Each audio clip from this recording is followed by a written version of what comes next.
আসসালামু আলাইকুম। আপনারা কি কখনো কলার ফুলের মধু খেয়েছেন? এই যে এখানে দেখানো হচ্ছে কলার ফুলের ভিতরে মধু। এখান থেকে মৌমাছি মধু নিয়ে তাদের চাকের ভিতরে রাখে। অন্যান্য ফুলেরও মধু আছে, এটা হচ্ছে কলার ফুলের মধু।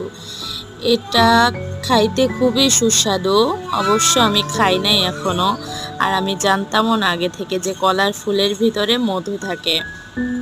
এই ফার্স্ট টাইম আমি দেখলাম যে কলার ফুলের ভিতরে মধু থাকে।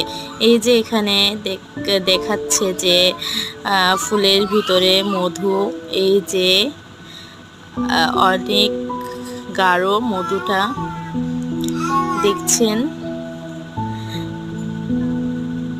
আপনারা কে কে খেয়েছেন কমেন্ট করে জানান কলার ফুলের মধু।